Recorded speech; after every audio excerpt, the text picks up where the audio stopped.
আমার অবশ্যই রাজনৈতিক দলে যোগদান করার ইচ্ছা আছে, কারণ রাজনৈতিক মানুষ হিসেবে আমি মনে করি যে একসাথে কাজ না করলে আসলে আলটিমেটলি ভালো কিছু বের করে আনা সম্ভব না।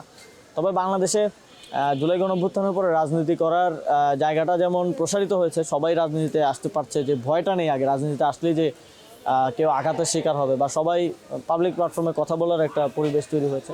ঠিক একই সাথে ভাবাদর্শিক জায়গা থেকে যদি আমি দেখি, রাজনীতি করার জায়গাটা আবার সংকীর্ণ হয়েছে, এবং নির্বাচন যত ঘনিয়ে আসছে সেটা তত স্পষ্ট হচ্ছে। দেখা যাচ্ছে যে বিভিন্ন দল ভেঙে অনেকে বড় দলগুলোতে যুক্ত হচ্ছে। মানে ইকুয়েশনটা এখন হয়ে গেছে যে 1-2 এর মধ্যে ইকুয়েশন চলে আসছে, 3-4-5-6 আর নাই। তো এরকম একটা পরিবেশ, এটার পেছনে আরপিও থেকে শুরু করে অনেকগুলো বিষয় আছে। এবং আবার এই জায়গায় আদর্শিক বোঝাপড়ার বিষয় আছে। প্রত্যেকটা মানুষই তার বড় হওয়া, তার পরিবার, তার আপব্রিঙ্গিংয়ের কারণে এক ধরনের আদর্শ ধারণ করে, এক ধরনের কর্মপন্থা সে ধারণ করে। তো সেই বিষয়গুলো মেলার বিষয় আছে। তো আমি চিন্তা করে দেখলাম যে এই খুব দ্রুত সময়ের মধ্যে যদি আমি ডিসিশনটা নেই, এটা একটা ভুল সিদ্ধান্ত হওয়ার সম্ভাবনা আছে। যেহেতু রাজনীতি করলে আরও আল্লাহ যদি বাঁচিয়ে রাখেন 30 থেকে 40 বছর দেশের মানুষের সেবা করার ইচ্ছা আছে।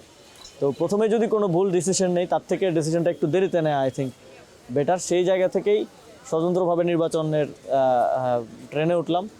তবে কোনো কিছুই স্পষ্ট না এখনও। অনেক দল থেকেই আমাকে বলা হচ্ছে। আমার সাবেক ছাত্র অধিকার পরিষদে আমি ঢাকা বিশ্ববিদ্যালয়ের সভাপতি ছিলাম, ওনারা বলছেন ওনাদের সাথে রাজনীতি করার বিষয়ে। তারপরে গণঅভ্যুত্থানে যারা আমাদের সহযোদ্ধা ছিলেন তাদের পার্টি আছে এনসিপি।